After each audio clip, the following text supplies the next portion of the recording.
Pelajaran 11 perkara yang membatalkan iman. Seperti yang kita tahu, setiap Muslim yang melakukan perkara yang membatalkan iman ini akan mendapat dosa. Maksudnya, wahai orang yang beriman, bertakwalah kepada Allah dengan sebenar-benar takwa dan janganlah sekali-kali kamu mati melainkan dalam keadaan seorang Muslim.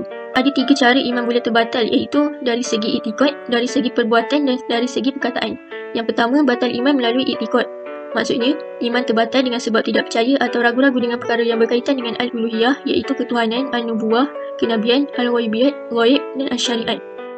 Poin pertama, al-uluhiyah. Ingkar kewujudan Allah SWT sebagai pencipta, al-khaliq.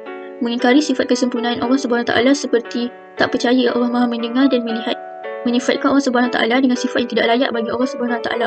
Meyakini kewujudan kuasa lain yang memerintah alam selain Allah. Yang kedua, an-nubuwah. Mengingkari kenabian dan kerasulan seorang atau semua nabi dan rasul.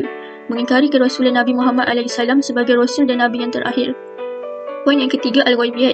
Mengingkari hari kiamat atau peristiwa yang berlaku di mahsyar, pembalasan syurga dan neraka, ingkar kewujudan alam barzah atau azab kubur dan juga kewujudan malaikat dan jin. Yang keempat, al-syariat. Mengingkari rukun Islam atau satu daripadanya, ingkar hukum yang ditetapkan oleh Allah SWT seperti pengharaman zina atau menghalalkan liwat dan musahakoh. Beriktikad undang-undang syariat berteraskan al-sunnah dan al-Quran adalah lapuk dan tidak sesuai diamalkan. Dari segi batal iman melalui perkataan, iaitu percakapan yang mengandungi pengakuan kufur atau penafian akidah Islam atau mempersendakan hukum hakam Islam. Antara contoh perkataan yang membatalkan iman, pengakuan yang mengandungi kufur. Saya tidak lagi beragama Islam. Al-Quran sudah tidak sesuai lagi diamalkan. Bagi penafian akidah Islam, contohnya, saya tidak percaya adanya malaikat raqib dan atid. Rasulullah SAW pun buat dosa. Yang ketiga, persendaan hukum hakam Islam. Zaman sekarang tidak perlu menutup aurat lagi. Bilal itu telah menyalak seperti anjing.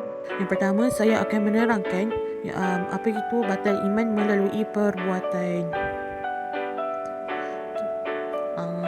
Batal iman melalui perbuatan yang pertama ialah sujud kepada berhala atau makhluk dengan sengaja.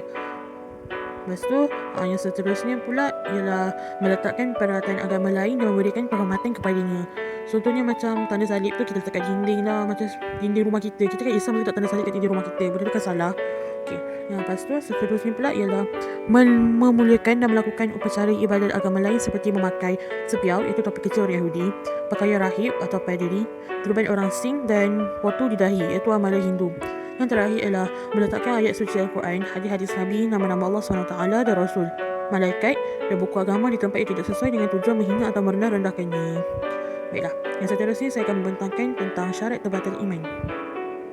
Syarat terbatal iman ni kita bahagi kepada 4. Yang pertama ialah mengetahui perkara yang dilakukan membawa diri kepada kufur. Maksudnya sedar dia buat perkara tu salah tapi dia buat lagi, dia buat. Lepas tu seterusnya ialah melakukan sesuatu perkara dengan sengaja dan atas pilihan sendiri tanpa sebarang paksaan.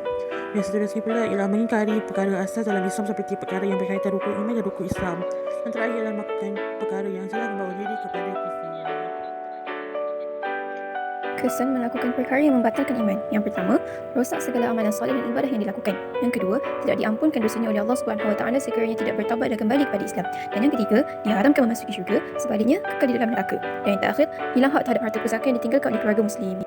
Seterusnya, cara menjauhi perkara yang membatalkan iman. Dari segi ilmu, mendalami ilmu akidah Islam supaya dapat mendalami batas-batas iman dan kufur. Dari segi sahabat, bersahabat dengan orang yang soleh yang dapat membimbing diri kita kepada kebaikan. Dari segi amal, melakukan amalan soleh yang boleh mengukuhkan keimanan dan keyakinan kepada Allah SWT dan Rasulnya. Dari segi kaji, memastikan sesuatu kepercayaan dan amalan berdasarkan Al-Quran dan As-Sunnah. Dan dari segi doa, berdoa dan memohon petunjuk Allah SWT agar sentiasa istiqamah di atas agama Islam. Dan akhir sekali, dari segi taubat, sentiasa beristighfar dan memohon keampunan daripada Allah SWT atas dosa dan segala kesalahan yang dilakukan.